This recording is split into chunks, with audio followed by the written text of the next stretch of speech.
स्वागत है भाई आप सभी लोगों का एक नई जर्नी में। आज से एक नई ट्रैवल सीरीज़ हमारी स्टार्ट हो रही है और ये हो रही है भाई हमारी सेंट्रल अफ्रीका की 6 या फिर 7 कंट्रीज़ की सीरीज़ रहेगी हमारी। ये लगभग 1 महीने लंबा ट्रिप रहेगा। मैं जा रहा हूँ नवदीप पाजी के साथ, वो भी चेक इन वगैरह करा रहे हैं, थोड़ा मेरे से लेट हो गए थे आने में। तो हम फ्लाई कर रहे हैं आज इथोपियन एयरलाइन से। अफ्रीका की सबसे बड़ी एयरलाइन है इथोपियन एयरलाइन, लगभग हर देश में फ्लाई करती है इथोपियन एयरलाइन। स्टार अलायंस की मेंबर है, तो मेरे को पॉइंट्स मिलेंगे यूनाइटेड में, तो इसलिए हमने ये कराए और कोई ऑप्शन भी नहीं था। बहुत ही महंगी टिकट मिली भाई, 1 वे टिकट हमको 55,000 रुपीज़ की मिली है सेंट्रल अफ्रीकन रिपब्लिक तक की। सेंट्रल अफ्रीकन रिपब्लिक के वीज़ा की बात करें, मैं आज दिल्ली एयरपोर्ट पे काफ़ी जल्दी आ गया था, क्योंकि सेंट्रल अफ्रीकन का वीज़ा आपको ना ई वीज़ा है और आपको उससे लेना पड़ता है एम्बेसी से। पर आपके पास एक और चारा है, सारी अफ्रीकन कंट्रीज़ में चारा है आपके पास, कि अगर आपको मिनिस्ट्री अप्रूवल वहाँ से ही भेज दे कोई, मिनिस्ट्री से अप्रूव करा के, तो आपका वीज़ा आपको एयरपोर्ट में मिल जाएगा। तो वो वाला मेरे पास अप्रूवल था। अभी ये रहा वो वाला अप्रूवल भाई, मैं इसको आपको खोल के नहीं दिखा सकता, इसमें 2 कागज़ हैं। एक मैं आपको बताता हूँ क्या है। जो मेरे को वीज़ा आया था वो सीधा मिनिस्ट्री से अप्रूव होकर आया था, और उस वीज़ा को दिखा के मेरे को एयरपोर्ट पे वीज़ा मिलेगा, बांगुई के एयरपोर्ट पे। बांगुई कैपिटल है सेंट्रल अफ्रीकन रिपब्लिक की। तो इस चीज़ से मैं डरा हुआ था कि भाई यहाँ की स्टाफ को पता होगा इस वीज़ा के बारे में या फिर नहीं पता होगा, मेरे को डिले करेंगे, डिनाई बोर्ड कर देंगे, ये वो। तो मैं काफ़ी पहले आ गया था। तो आज मेरी किस्मत थोड़ी सही थी, क्योंकि जो चेक इन स्टाफ बैठे थे ना वो मेरे सब्सक्राइबर निकले, पर उन्होंने सब वीज़ा वगैरह चेक करा। पर इथोपियन एयरलाइंस वालों को मैंने यहाँ पे जो फील करा, 2-3 बंदों ने वीज़ा देखा, उनको इस वीज़ा के बारे में पता था। क्योंकि मेरे को नहीं लगता कोई भी एम्बेसी से यहाँ से वीज़ा लेता है, और जो भी थोड़े बहुत लोग फ्लाई करते हैं बांगुई, वो सारे वही वाला वीज़ा लेके जाते हैं जो मिनिस्ट्री से अप्रूव होकर आता है। तो इनको पता था इस वीज़ा के बारे में।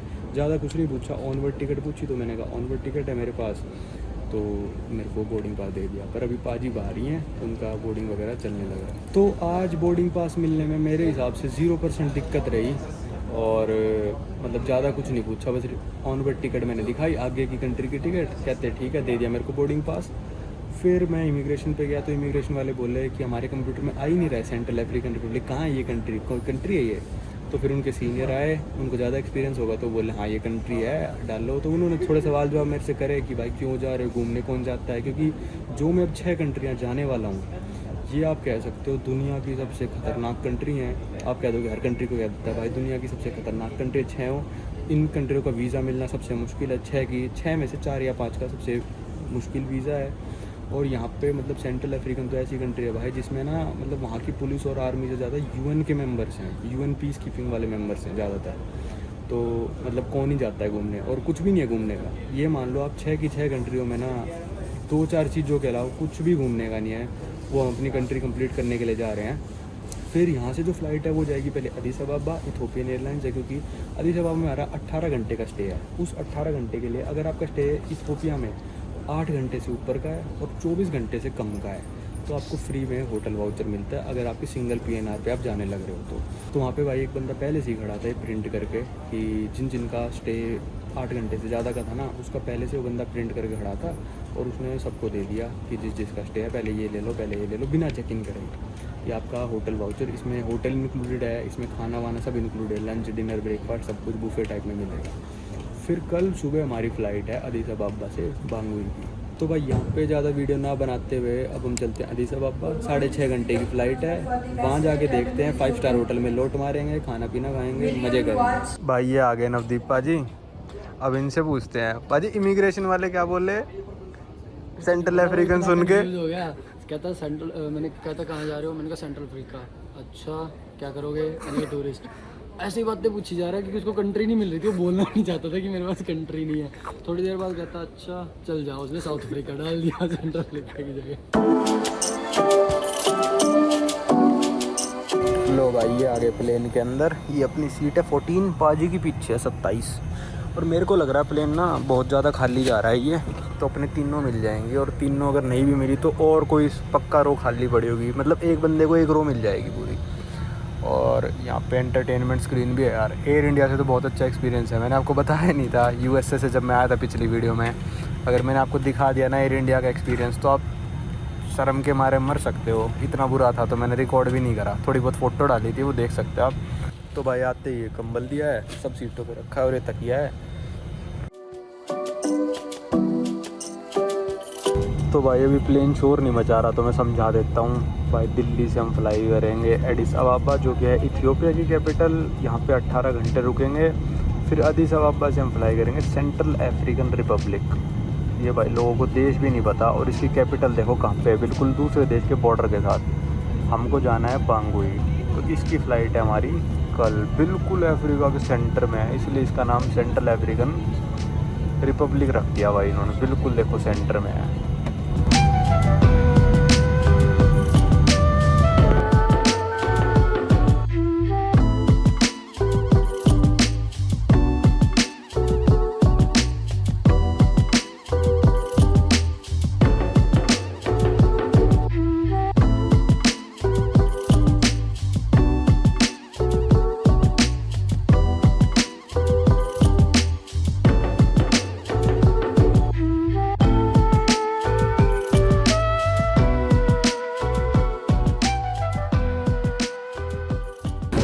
लो भाई बस में जाएंगे, पाजी वहाँ से उतर गए और वो उस बस में जाएंगे, मैं इस बस में।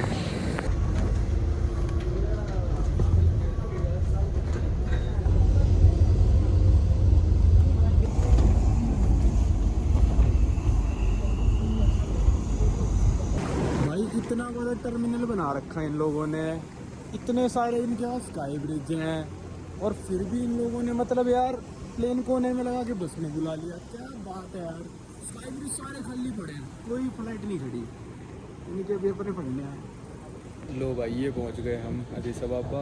पीछे इमिग्रेशन वगैरह हो गई, शायद पासपोर्ट पे कोई स्टैम्प नहीं लगाई, क्या पता लगाई हो, देख लूँगा अभी, पर मेरे हिसाब से नहीं लगाई। अब मैं आपको समझाता हूँ यहाँ पे फ्री होटल वगैरह कैसे मिला है हमको, कौन सा होटल है और क्या क्या मिलेगा उसके साथ। पहले बाहर चलते हैं बस कस्टम्स करा के एक बार। लो भाई ये आ गया इथियोपिया का झंडा। तो भाई यहाँ पे इथियोपिया के एयरपोर्ट के आगे बाहर।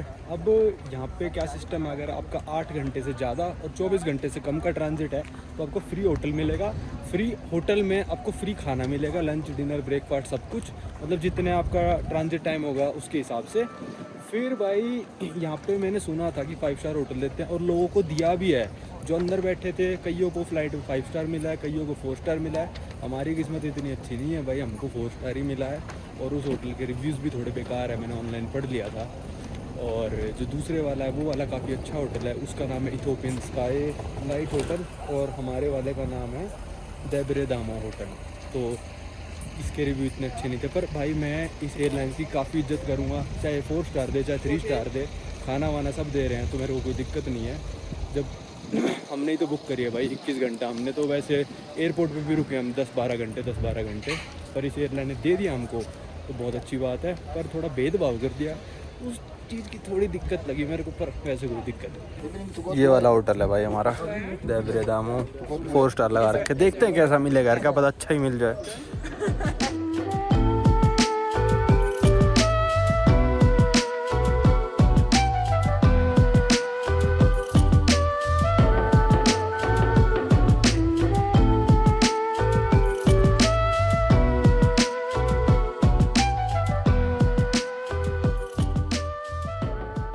भाई ये पहुंच गए हम होटल में। चलो सबसे पहले मैं ही जा रहा हूँ, चेक इन करते हैं।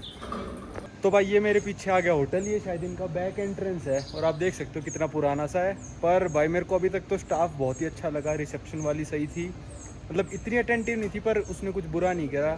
यहाँ पे जो गार्ड वार्ड खड़े थे मेरे को रिसेप्शन तक छोड़ के आया कि भाई ये रिसेप्शन है। अभी मैं बाहर आ गया तो कह रहे क्या हुआ, आपका कुछ रह गया क्या गाड़ी में? मैंने कहा नहीं, गाड़ी के पीछे भाग लिया बंदा। तो बढ़िया स्टाफ है, मेरे को सही लगा। 1 मिनट ही लगा चेक इन करने में भी, और 805 रूम नंबर दिया है। पूछा कल है आपकी फ़्लाइट, तो मैंने कहा हाँ। अब लंच डिनर भी है, लंच अभी करने चलते हैं, हम फर्स्ट फ्लोर पे है। सबसे पहले मैंने ही कर दिया चेक इन, क्योंकि मैं गाड़ी में आखिरी में बैठा था, सबसे पहले उतर के चला गया। पर जो दूसरे वाला होटल है जिसका नाम है स्काई लाइट, वो इथियोपियन का है, और ये वाला भी शायद इथियोपियन वालों का है। बड़ा सा प्लेन भी रखा हुआ था रिसेप्शन पे, पर कह नहीं सकता मैं, वो वाला तो है ही, उसके नाम में भी इथियोपियन स्काई लाइट है। वो एयरपोर्ट से जस्ट 500 मीटर है निकलते ही, मतलब जैसे ही आप निकलोगे ना पैदल चल के जा सकते हो, 3-4 मिनट में पहुंच जाओगे। और ये वाला है लगभग 7-8 किलोमीटर सिटी के तरफ जाके, मतलब 20-25 मिनट की ड्राइव हुई। तो मेरे को नहीं पता भाई किस हिसाब से असाइन करते हैं, क्योंकि काफ़ी सारे लोग थे जो वहाँ पे बैठे हुए थे जिनको वो वाला होटल मिला था, और कई सारे हम लोग थे 20 से एक लोग जो इस गाड़ी में आए हैं जिसको ये वाला होटल मिला था। अभी एक और हमारा ट्रांजिट होएगा एडिस अबाबा से, जब हम सेंट्रल अफ्रीकन रिपब्लिक से वापस अब अगली कंट्री हम जाएंगे ना, तो वापस अदीस अबाबा जाके फिर वापस जाना पड़ेगा हमको, क्योंकि फ़्लाइटें ही यही चलती है इथोपियन की, और कोई ऑप्शन ही नहीं है।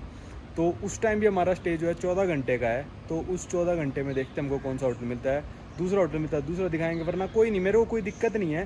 पर थोड़ा इथोपियन को ये देखना चाहिए कि आप सारे कस्टमर्स को इक्वल ट्रीट करो, पर क्या पता भाई इसके भी रूम काफ़ी अच्छे हों। चलो अंदर चल के आपको रूम दिखाते हैं। भाई ये होटल का रिसेप्शन है, मतलब लग रहा है कि 5 स्टार होटल नहीं है, पर कोई कमी नहीं है भाई। एकदम से 3 रिसेप्शनिस्ट आगे देख के कि ज़्यादा बंदे हैं, तो ये सर्विस सही है भाई, सर्विस अच्छी होनी चाहिए, हमको चमक दमक से क्या लेना देना।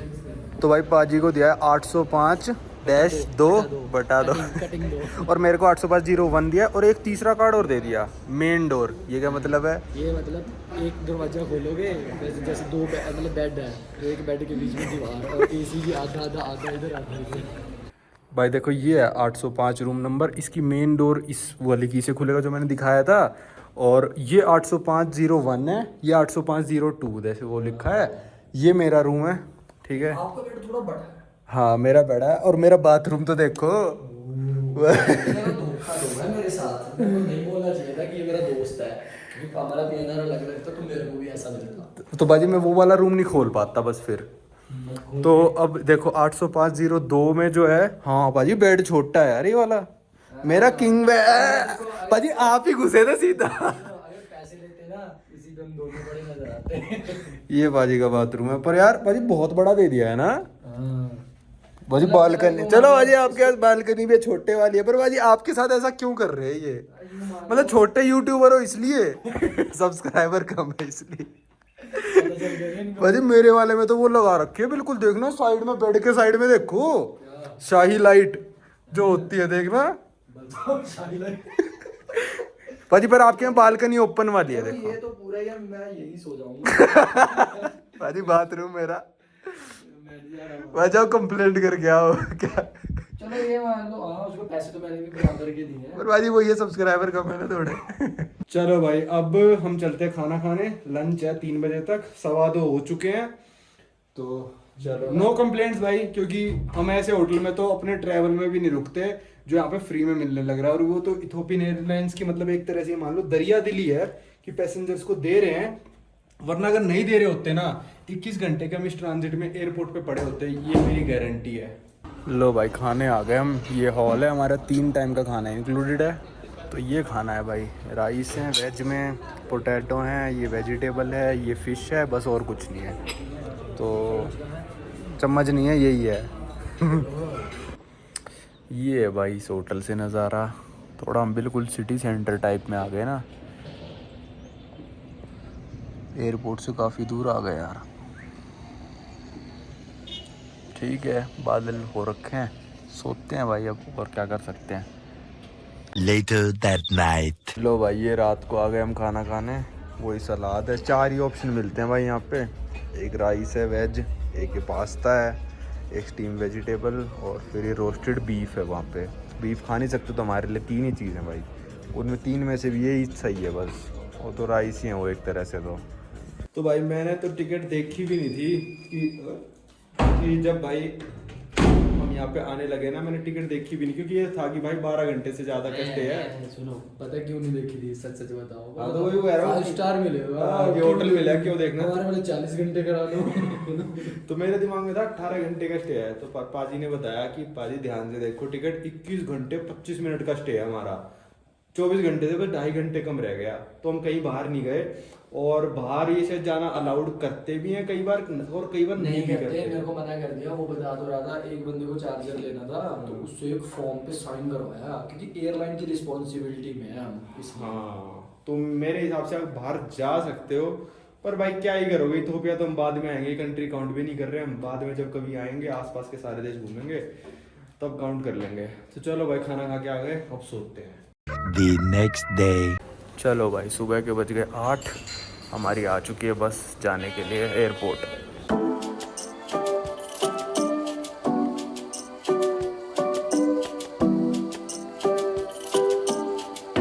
भाई ये वाला वो होटल है जो 5 स्टार है और बिल्कुल एयरपोर्ट के पास सामने एयरपोर्ट है। इस होटल का नाम है इथोपियन स्काईलाइट होटल। तो इसमें 1000 कमरे हैं और भाई उन्होंने शोर मचा दिया इन लोगों ने।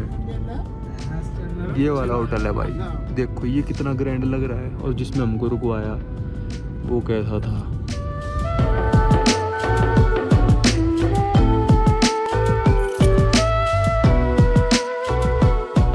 लो भाई उतार दिया, पहले डोमेस्टिक फ़्लाइट वालों को छोड़ के आया, फिर हम इंटरनेशनल वालों को छोड़ने आए। अलग अलग टर्मिनल है। तो मतलब डोमेस्टिक भी फ़्लाइट अगर आपकी मतलब इंडिया से आ रहे हो, फिर आगे की डोमेस्टिक 8 घंटे बाद है तो भी आपको स्टे मिलेगा। अरे मस्त कर रखा है वैसे इथोपियन वालों ने। पर यार वो 5 स्टार होटल देख के थोड़ी मतलब जल सी गई कि भाई कई लोगों को वो मिला, हमको यार इतना दूर सिटी में आधा घंटा दूर। भाई पीछे टोक दिया मेरे को कि वीडियो मत बनाओ, चलो चलते हैं, कोई नहीं। भाई यहाँ देखो कितनी फ़्लाइटें चलती है इनकी। 8:15 बजे टाइम है सबसे पहले वाली का, और जो आखिरी में है ना 9:25 से 11 बजे तक देख लो कितनी सारी फ़्लाइट हैं। ये सारी इथोपियन की, एक बीच में किन्यन की है बस। भाई इसमें ना कई सारी फ़्लाइटों का सेम नंबर है, जैसे कि ये वाली हो गई, ये भी 881, ये भी ये बाजी क्या एडिस अबाबा आ रही है वाली ये क्या है, एडिस अबाबा जा रही है वाली अरे एडिस अबाबा क्या मतलब है, एडिस अबाबा जाने के लिए बोर्डिंग हो रही है। देखना यहाँ पे लिखा है एडिस अबाबा जाने के लिए बोर्डिंग हो रही है। चलो भाई यहाँ से न्यूयॉर्क भी चलती है, ये रहा न्यूयॉर्क, न्यू जर्सी है ये। तो भाई जैसे कि एमिरेट्स और एतिहाद है ना कि उनके खुद के कस्टमर नहीं है इतने, मतलब यूएई के कस्टमर नहीं जाते एमिरेट्स और एतिहाद में इतने ज़्यादा, मतलब 10% जाते होंगे मुश्किल से।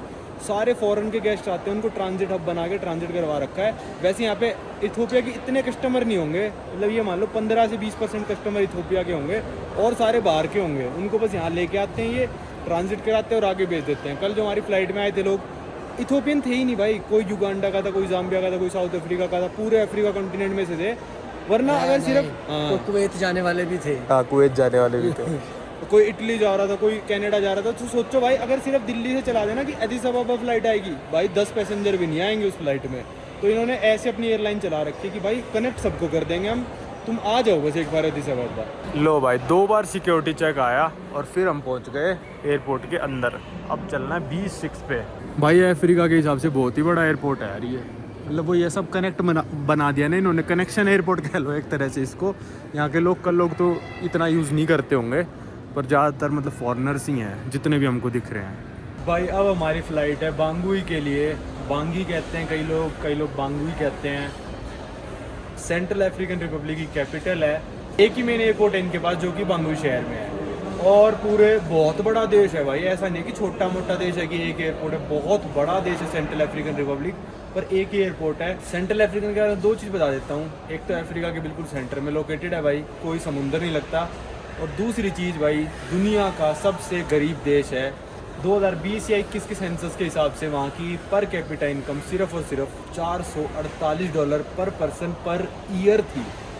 तो आप सोच लो $448 कितने हुए आज की तारीख में, 35,000 करीब, 35 या 40,000 के करीब पर साल कमा रहा है वहाँ पे बंदा इतना। तो इतना गरीब देश है। एक मेरा दोस्त लैंड हुआ था बांगुई, तो कह रहा भाई जैसे ही प्लेन लैंड हुआ ना, मैंने कहा भाई ये कौन सा एयरपोर्ट आ गया, 1 कमरे का एयरपोर्ट है। और भाई बिल्कुल ही मतलब सब वहाँ पे कोई भी इंफ्रास्ट्रक्चर वगैरह कुछ भी नहीं है। ये मान लो दुनिया की सबसे ज़्यादा लीस्ट डेवलप्ड कंट्री में हम एक तरह से जा रहे हैं। जिन लोगों से हमने वीज़ा कराया वो रिसीव करने आएंगे हमको, और उन्होंने कहा है कि जैसे ही आप एयरपोर्ट पे लैंड हो तो किसी से बात वगैरह मत करना, वरना आपसे पैसे मांगने लग जाएंगे। तो जब तक हमारा स्टाफ ना आए आपको लेने, आपको किसी से बात नहीं करनी, आपको वहाँ पे वेट करना है। तो मैंने कहा ठीक है भाई कोई दिक्कत नहीं है। तो फिर वहाँ पे होटल भी भाई ऑनलाइन सिर्फ 3 या 4 होटल आ रहे थे, जिनमें से 2 तो किसी घर थे, एक ही होटल ढंग का आ रहा था, वो हमने बुक कर रखा है, वो जाके दिखाऊंगा आपको भी। सारे इथोपियन के प्लेन खड़े हैं यहाँ पे, B6 गेट नंबर है। चलते हैं भाई, यहाँ मैं आपको सिर्फ वीडियो बनाने के लिए आ गया था। लगभग 3-3.5 घंटे की फ़्लाइट है बांगुई की। भाई जिस कंपनी से हमने वीज़ा कराया ना, उन्होंने हमको फ़ोटो भी भेज दी एक बंदे की, साइड में फ़ोटो लगा देता हूँ मैं, ये वाला बंदा आपको लेने आएगा एयरपोर्ट पे। अच्छा वो भाई पहले ही भेज दिया, वरना वहाँ पे हम किससे कांटेक्ट करते, और ये भी नहीं पता कि वहाँ पे इंटरनेशनल रोमिंग सेंट्रल अफ्रीकन में चलेगी या फिर नहीं चलेगी। तो सही है। वैसे हमारी फ़्लाइट में मेरे को ऐसा लग रहा है, देखो पर्सनली मैं बताऊँ कि 25 या 30 बंदों से ज़्यादा बंदे नहीं होंगे। तो 50 मेरे हिसाब से, 50 से ज़्यादा तो नहीं होंगे, देखते हैं चलो। भाई ये देखो अभी हुई है बांगुई की फ़्लाइट की बोर्डिंग स्टार्ट और कितने जने हैं और ये देखो ये दूसरी वाली फ़्लाइट के कितने आने लग रहे हैं, बांगुई वाली में देखो कितने हैं। और अरे इंडियन भी हैं भाई।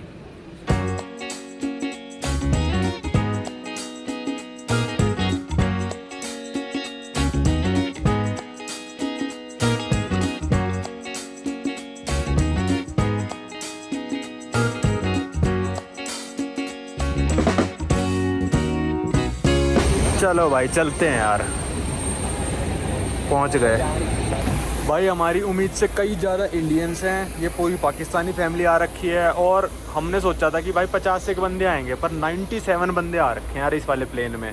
मेरे को लग रहा था कि कम आएंगे पर यार काफ़ी सारे इंडियंस जॉब करते हैं, मेरे को तो अभी पता चला है यार। कोई सेंट्रल अफ्रीकन रिपब्लिक जॉब करने वाली कंट्री है, कमाल है। इंडियन हर जगह पहुँच रखा है। एक बंदे ने बता दिया इंडियन रेस्टोरेंट भी है, वहीं खाएँगे हम तो जाते ही।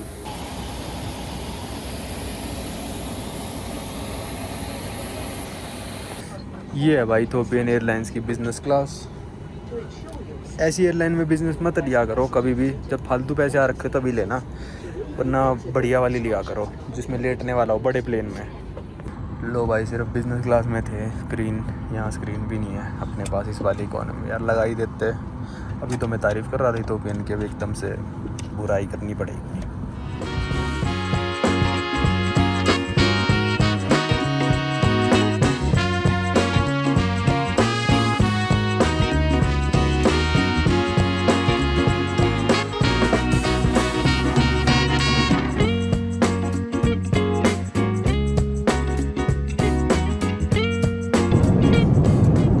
इस वाली फ़्लाइट का खाना मेरे को बेटर लग रहा है, ये इसका डेजर्ट भी काफ़ी अच्छा है और ये भी काफ़ी अच्छा लग रहा है। चिकन है, बीफ का ऑप्शन था, फ़िश का ऑप्शन था, वेजिटेरियन नहीं था। तो पाजी से मैं पूछूंगा उनको क्या मिला।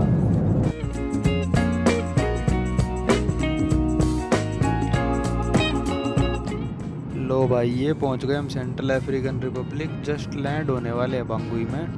और अब पूरा देश आप देख सकते हो, कैपिटल सिटी के आसपास जंगल ही जंगल है भाई। बहुत ही कम लोग रहते हैं इस देश में, पूरा जंगल है देश देखो। और जितनी भी रोड आप देख सकते हो सारी अनपेव्ड हैं, मतलब सारी मिट्टी वाली रोड है। अब मैं आपको एयरपोर्ट दिखाऊंगा भाई कैसा क्या होगा इनका। ये देखो भाई आप सारे घर देखो, उनकी रोडें देखो, ये कैपिटल सिटी के पास है, सारी कच्ची सड़कें। और घर देख लो आप कैसे कैसे हैं, सब कुछ मिट्टी जैसे, बस जंगल खोद के बना दिया हो। बीच की एक रोड ही पक्की है, उसमें भी काफ़ी सारे खड्डे होंगे। देख लो ये कैपिटल सिटी है इनकी बांगुई।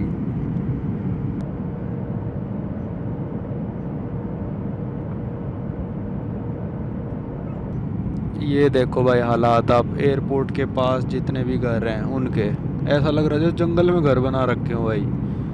यार बहुत ही बुरी हालत है यार इस देश की, तो इतनी बुरी मैंने एक्सपेक्ट नहीं करी थी यार। जस्ट लैंड होने वाला है प्लेन और देख लो भाई जंगलों में एयरपोर्ट है और घर देखो। और भाई वो वाली रोड देखी आपने, पूरा कीचड़। अब इनका ये एयरपोर्ट आ गया, चलो रनवे तो पक्का है कम से कम। हो गया भाई। और भाई एयरपोर्ट देखो यार इनका कैसा है।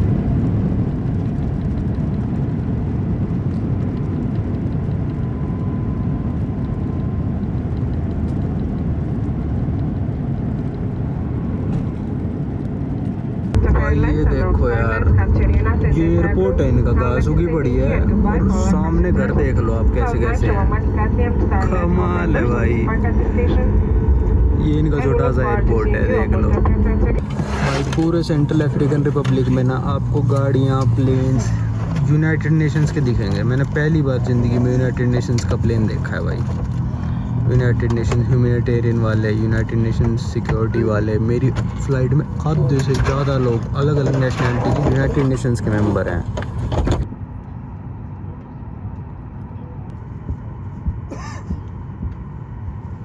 भाई ये बस में बैठ गए और वो पुलिस वाला खड़ा था यार, मैंने ज़्यादा रिकॉर्डिंग नहीं करी। बिल्कुल सामने एयरपोर्ट था। अरे ये जाने लग रहा है यार बस, भाई 5 मिनट भी नहीं लगे गई होगी बस, वो खड़ी। लो भाई अभी स्टैंप हो गई थी हमारे पासपोर्ट पे, अब एक स्पेशल काउंटर पे पासपोर्ट दिया है, मैं दिखाता हूँ। भाई वो पुलिस वाला मेरी तरफ देखने लग गया, देख लिया ना। तो भाई स्पेशल काउंटर पे दे दिया पासपोर्ट, उस पर शायद अभी वीज़ा चिपकेगा या स्टैम्प मारेंगे वीज़ा का, वो पता नहीं क्या है, पर अभी हो गया लगभग, ये मान लो 25 मिनट हो चुके, सब लोग जा चुके हैं, हम बचे हैं दोनों बस, क्योंकि 2 ही टूरिस्ट हैं पूरे एयरपोर्ट पे, सारे यूएन के मेंबर्स हैं, मतलब 80% यूएन के मेंबर्स थे और 10-1% जो बचे लोग वो थे यहाँ पे काम करने वाले, और 2 लोग हम हैं जो फालतू में अपने पैसे बर्बाद करने आए हुए हैं यहाँ पे। भाई ये वाला काउंटर है जहाँ पासपोर्ट दिए हैं अभी। भाई ये निकल गए हम एयरपोर्ट के बाहर, लगभग 1.5 घंटा लग गया हमको बाहर निकलते, और एक पेपर वीज़ा था हमारे पास, उसका पूरा बड़ा स्टैम्प वीज़ा बना है, मतलब प्रिंटेड वीज़ा नहीं है, स्टैम्प्ड वीज़ा है। उसकी मैं साइड में फ़ोटो तो मैं लगा देता हूँ, पर भाई हमको टोक दिया यार कि वीडियो मत बनाओ, चलो कोई नहीं। भाई लगभग 1.5 घंटा लगा हमको और बाहर आ गए हम। ये था एयरपोर्ट, इंटरनेशनल बांगुई, एम्पोको नाम था एयरपोर्ट का। भाई ये देखो यार, एयरपोर्ट से निकलते ही कैसी रोड है, खड्डे।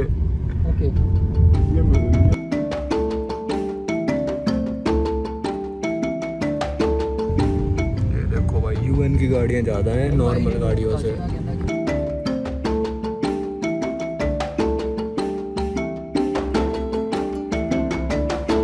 भाई कमाल हो गया यार, ऐसा एयरपोर्ट के 1 किलोमीटर भी नहीं होगा यार, 500-700 मीटर आए होंगे हम। और देखो यार मार्केट, भाई यहाँ तो मैं तो नहीं घूम सकता भाई यहाँ पे यार, खतरनाक एरिया है यार ये तो, मतलब ऐसे नहीं खतरनाक, मतलब देखने में ऐसा लग रहा है कि पता नहीं क्या ही हो जाएगा यार। एयरपोर्ट से निकलते ऐसा कोई अफ्रीकन देश नहीं मिला यार, कमाल है।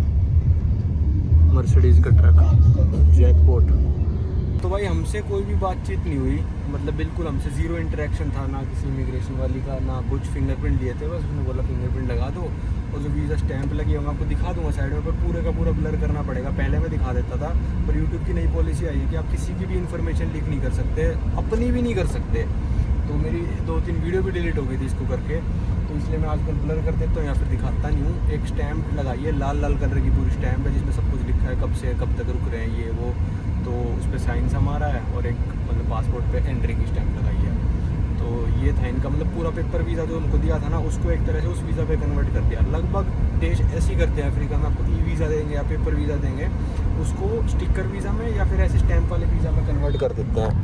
ओ भाई यार क्या देश है भाई ये यार, कहाँ आ गए हम भाई। देखो फिर यूएन की गाड़ियाँ सफ़ेद वाली देखी भाई, मैंने बोला था, देखो ये रहा यूनाइटेड नेशंस का सेंटर भाई, वो देखो सारा यूनाइटेड नेशंस चल रहा है। ये देखो पुलिस भी यूएन की।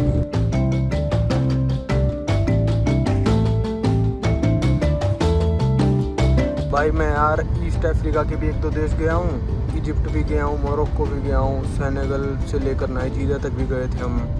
भाई यार ऐसा नहीं मिला कोई सा भी देश यार, ये तो कुछ ज़्यादा ही, मतलब ऐसा लग रहा है कि मतलब बिल्कुल ही गरीब वाले इलाके में आ गया यार। और एयरपोर्ट वाला एरिया बहुत मेंटेन रखते हैं, पर इनका जो एयरपोर्ट है ना, ये चली यूएन वालों की वजह से रहा है। सारी फ्लाइटें यूएन की आती है भाई, सारे प्लेन यूएन के खड़े थे। इथोपियन एयरलाइन में जितने बंदे आए उसमें से 80% लोग यूएन में काम करते हैं। तो अगर वो ना करें तो भाई, जितने की मैं दिल्ली से यहाँ तक की फ्लाइट लेके आया हूँ ना, उतनी इनकी साल की इनकम है, सोच लो। शायद $650 की लेके आए हैं, और इनकी साल की इनकम ये मान लो $400 है।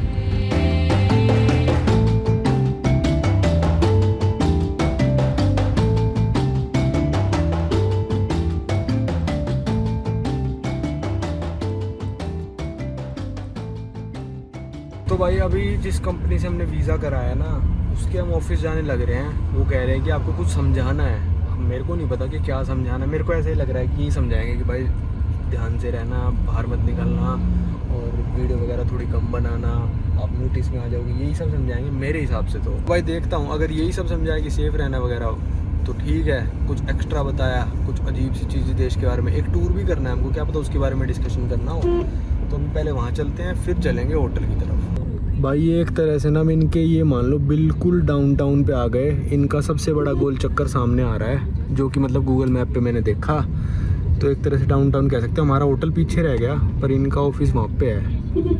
और वो सबसे बड़ी बिल्डिंग है शहर की, 6 फ्लोर हैं किसने बताया आपको? गूगल मैप पे जब सर्च करते हैं ना शहर को तो वो वाली बिल्डिंग आती है। हाँ तो वही होगा। चलो भाई ऑफिस में बातचीत वगैरह हो गई, अब चलते हैं गाड़ी में। भाई ये पहुंच गए अपने होटल में, होटल JM रेजिडेंस। ऑनलाइन 2 या 3 होटल आ रहे थे जिसमें से एक यही ट्रस्टेबल सा लग रहा था, और ये काफ़ी महंगा बुक हुआ है। आपको लग रहा हो गरीब देश में आ गया। जितनी इनकी मतलब साल की इनकम है ना, उतने हम 3 रातों के यहाँ पे होटल में पे करने वाले हैं। ये मान लो हमने बुक किया है लगभग ये $340 3 नाइट के लिए। चलो अब चलते हैं, इनकी पेमेंट वगैरह करते हैं। ऑनलाइन सिस्टम यहाँ पे कुछ नहीं है भाई, ऑनलाइन कुछ नहीं है, यहीं पे कैश देना है और फिर हमको होटल का कमरा देगा। ये देखते हैं भाई कैसा क्या है, और अभी सारे जो दिक्कतें हैं वो अंदर जाके बताऊँगा। चलो भाई ये पहुँच गए रूम में, अब आपको दिखाता हूँ $340 का कमरा कैसा होता है। भाई ये था इंडियन रेस्टोरेंट, दिखाने ले आए थे भाई कि कभी खाना हो तो यहाँ पे आ सकते हो, बिल्कुल ही हमारे होटल के पास है, तो आएंगे तब दिखा दूंगा मैं आपको पूरा। भाई ये एरिया देख लो होटल के आसपास, साइड में इक्वेटोरियल गिनी की एम्बेसी है, मतलब ठीक है, सेफ साफ सा एरिया है, बिल्कुल कोई दिक्कत वाली बात नहीं है। तो अभी जिस कंपनी से हमने वीज़ा लगवाया था ना, उन्होंने होटल का भी रेट हमको कोट किया था। उन्होंने कहा था कि $85 पर पर्सन पर रूम लगेगा, कि आप एक कमरे में एक ही बंदा रुक सकता है। तो मैंने कहा यार ये कैसा रूल है। फिर हमने booking.com पे देखा तो किस्मत से ये वाला होटल आ गया। एक 5 स्टार होटल था यहाँ पे, उनको booking.com वालों ने बैन कर दिया क्योंकि उन्होंने booking.com वालों को कमीशन नहीं दिया। तो इन्होंने अभी भी लिस्ट करा होगा, 5 ही 6 रिव्यू थे हम जब बुक कर रहे थे हम। तो भाई वहाँ पे ऑनलाइन आया $340 3 रातों के लिए, और 2 बंदों का आ गया। तो मैंने इनको बताया यार कंपनी जो अपने इंडियन बंदे की है, तो कि भाई 2 लोगों का आ रहा है booking.com पे। तो कहते यार ये तो हमको भी नहीं पता रूम। तो यहाँ पे आके इन्होंने यही बोला कि यार हम तुमको इतना बिजनेस दे रहे हैं, हमको तो तुम इस प्राइस पे दे नहीं रहे। तो देखो ऐसे देश में भी आके मतलब ऑनलाइन चीज़ सस्ती मिल रही है। तो हमने यहाँ पे भी पे करे हैं लगभग $340, $340 या $330 3 रातों के, $110 पर डे रूम का। सोच लो भाई, अब आपको चल के रूम दिखाता हूँ। पहले मालिक भी कंफ्यूज हो गया भाई इतना सस्ता कैसे बुक हो गया, पर मालिक को पता होगा पक्का क्योंकि लिस्ट तो उसी ने कर रखा है ना। चलो आजा चलते हैं अंदर। हमारा रूम है ये वाला है, शायद ये वाला रूम है JM रेजिडेंसीज। यार होटल तो काफ़ी बड़ा है। तो भाई हमने एक चीज़ और पूछी थी कि वाईफाई है, तो भाई वो लोग हंसने लग गए, कहते वाईफाई है पर यहाँ पे फाइबर ऑप्टिक केबल अभी तक नहीं आई है। जो आपको सिम बेचेंगे ये लोग 4G कह के बेचते हैं, 3G चलता है, और कहते हैं कभी कभी तो 2G चलता है, और कभी कभी तो नेटवर्क भी नहीं आते, बांगू से बाहर जाते तो नेटवर्क ही उड़ जाएंगे, तो आपके आएंगे ही नहीं। तो कह रहे हैं यहाँ पे वाईफाई चलेगा, आपका व्हाट्सएप फेसबुक वगैरह चल जाएगा, पर आप सोच रहे हो कुछ डाउनलोड कर लोगे या वीडियो अपलोड कर दोगे, बिल्कुल भी नहीं होने वाली हो। अब जाके टेस्ट करेंगे भाई हम कैसा क्या वाईफाई चलेगा। कमरे में वाईफाई के सिग्नल तो आ रहे थे, अब वो तो वाईफाई रूटर बिना आप नेट के भी लगा दोगे तो सिग्नल तो आते रहते हैं। चलो चल के टेस्ट करते हैं भाई। दिन के इस होटल के भाई हम 10,000 रुपये पर कमरा देने लग रहे हैं, मतलब अभी इन्होंने कह दिया कि एक कमरे में 2 बंदे रुक सकते हो। चलो चलते हैं भाई, ये था होटल, और अभी चलते हैं रूम में। वाईफाई का मैंने पासवर्ड ले लिया है, आपको अंदर जाके बताता हूँ क्या हाल है। ब्रेकफास्ट वगैरह इंक्लूडेड है। तो ये रही चाबी भाई, अब आपको रूम अच्छे से दिखा देता हूँ। शायद ये वाला है हमारा रूम, देख लो भाई अब तक है। ये वाला है, अगले वाला है क्या? किसी के रूम में चाबी घुसा दी मैंने भी। हाँ ये वाला है, ये देखो भाई, एक अलमारी सी है, AC चलने लग रहा है, ये बात बहुत सही है। TV है, फ्रिज है, और बस देख लो भाई ये है। पर मेरी उम्मीद से काफ़ी सही रूम है। ओ पूरा दरवाज़ा भी नहीं खुल रहा है, इस पे जाके लगने लग रहा है। गीज़र भी है भाई, कमाल है। तो हमारे साथ जो इंडियन बंदे आए थे वो कह रहे थे भाई जो कमरा फ्रिज के साथ देते हैं ना उसके एक्स्ट्रा पैसे लेते हैं ये। मैं कहा कोई नहीं, अब तो जो ऑनलाइन बुक कर रखा है बता यार, फ्रिज से कनेक्टेड भी नहीं है और हमको बड़ा फ्रिज में कुछ रखना है। तो ये बालकनी भी है कि ये कह रहे थे यहाँ से ना बंगुई रिवर का आपको नज़ारा भी मिलेगा। ये बालकनी है, वो प्राइवेट ही बालकनी होगी अपनी, इससे बांगुई रिवर आपको दिख रही है।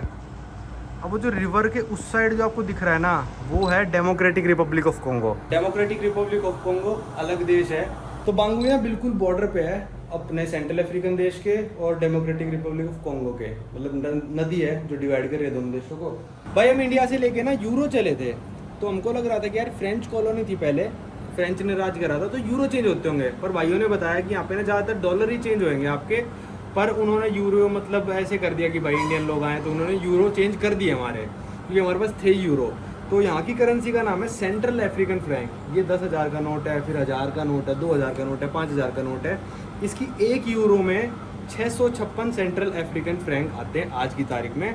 आज की तारीख में क्या, आप शायद 5 साल पहले भी देखोगे तब भी इतने आते थे, क्योंकि दोनों करेंसी पैक्ड हैं एक दूसरे से। और ये करेंसी सिर्फ सेंट्रल अफ्रीकन रिपब्लिक यूज़ नहीं करता, जैसे आपको नाम से लग रहा होगा सेंट्रल अफ्रीकन फ्रैंक, नहीं, ये 6 देश यूज़ करते हैं। सेंट्रल अफ्रीका, फिर आपका गबोन आ गया, फिर आपका कैमरून आ गया, फिर आपका भाई इक्वेटोरियल गिनी आ गया, फिर आपका निजर आ गया, और निजर नहीं आया, फिर आपका चैड यूज़ करता है। तो 6 देश हैं जो सेंट्रल अफ्रीकन फ्रैंक यूज़ करते हैं। और जो हम 2 साल पहले गए थे नाइजीरिया वगैरह में, उनमें से 8 देश यूज़ करते थे वेस्ट अफ्रीकन फ्रैंक। और सेंट्रल अफ्रीकन फ्रैंक की वैल्यू और वेस्ट अफ्रीकन फ्रैंक की वैल्यू बिल्कुल बराबर है। आप इसको मतलब 10,000 इज इक्वल टू 10,000 का है। तो मतलब एक तरह से आप ये मान सकते हो 14 देश सेम करेंसी यूज़ करते हैं, 6 ये वाले और 8 वो वाले, पर मतलब प्रिंटेड अलग है पर वैल्यू बिल्कुल एकदम डिट्टो सेम है। और नाम भी ये मान लो वेस्ट अफ्रीकन फ्रैंक और सेंट्रल अफ्रीकन फ्रैंक। वो हमारा वेस्ट अफ्रीका का टूर था और ये हमारा सेंट्रल अफ्रीका का टूर है। तो ये करेंसी भी चेंज करा ली थी हमने, तो सही है। सारी करेंसी पे, सारे नोटों पे सबसे पहले इनका शायद बैंक ऑफ सेंट्रल अफ्रीका कुछ ऐसी बिल्डिंग की फ़ोटो छाप रखी है। मैं ऑनलाइन सर्च करता हूँ अभी कौन सी बिल्डिंग है, शायद इनकी सबसे बड़ी बैंक की बिल्डिंग होगी ये। मतलब यहाँ सेंट्रल अफ्रीका में नहीं, इन 6 देशों में से किसी देश में वाली बिल्डिंग होगी। तो ठीक है भाई, चलो पैसे भी आ गए, अब थोड़ा रेस्ट करते हैं। Later that same evening. भाई अभी हो गई थी शाम, तो भाई लोग हमको अपने घर लेके आ गए कि आज आ जाओ डिनर हमारे साथ कर लो, कल तो आपको सुबह जल्दी निकलना है। तो यहाँ पे आप कहाँ ढूंढते फिरोगे रेस्टोरेंट। वैसे हमारे होटल के बिल्कुल पास ही था, तभी लेके आ गए। और हमने आती क्या देखा कि गेटेड सोसाइटी थी, और भाई अंदर आती सोसाइटी के अंदर यूएन की गाड़ी, यूएन की गाड़ी, यूएन की गाड़ी। ऐसा नहीं है कि यूएन वाले मतलब एक स्पेसिफिक कंपाउंड में रहते हैं, इनको पैसे मिलते हैं कि आप जहाँ मर्जी रहो, ये आपका अलाउंस है, जहाँ पे रहना है रह लो। तो भाई पर ये देखो, मैंने आपको बोला था ना एयरपोर्ट पे उतरते ही कि आधे से ज़्यादा गाड़ियाँ कोई यूएन की दिखेंगी, ये देख लो। और इनको भी बताया जाता है कि ये वाली जगह सेफ़ है, ये वाली जगह अनसेफ है, आप ये सेफ़ वाली जगह रह लो। देखो बताओ, यूएन सेफ करने आए इस कंट्री को, इनको खुद सेफ जगह ढूंढनी पड़ रही है कि कौन सी जगह सेफ़ है कौन सी नहीं। चलो खाना खा के चलते हैं। मैं तो सो गया था दिन में, पर अब जाके दोबारा सो जाएंगे। कल सुबह सुबह जल्दी निकलना है क्योंकि हमको एक टूर के लिए। लो भाई, खाना वाना खा के निकल गए, और ये स्ट्रीट लाइट सारी बंद है यहाँ पे, क्योंकि अभी लाइट की बड़ी दिक्कत है इस देश में। सब लोगों ने जनरेटर रख रखे हैं अपने घर पे, ऑफिस में, हर जगह। कभी भी आ जाती है लाइट, 6-8 घंटे तक चली भी जाती है बीच में दिन में। भाई ये पहुंच गए हम होटल, भाई ने हमको यहाँ पे ड्रॉप कर दिया। और देख लो भाई, बिल्कुल सुन सपाटा। ओ, होटल का इतना बड़ा होटल का दरवाजा ही बंद कर दिया, कमाल है भाई। अच्छा खासा बड़ा होटल है और मेन गेट ही लगा दिया कि रात को कोई अंदर नहीं आ सकता। भाई बहुत ही दिक्कत है इस देश में। इसकी बात हम परसों करेंगे, क्योंकि कल हमारा सुबह सुबह एक टूर है पिग्मी विलेज के लिए। पिग्मी विलेज वो है जहाँ पे दुनिया के सबसे छोटी हाइट के लोग रहते हैं, और वो ट्राइब है, जंगलों में ही खाते हैं, जंगलों में ही रहते हैं, सब कुछ जंगलों में ही करते हैं।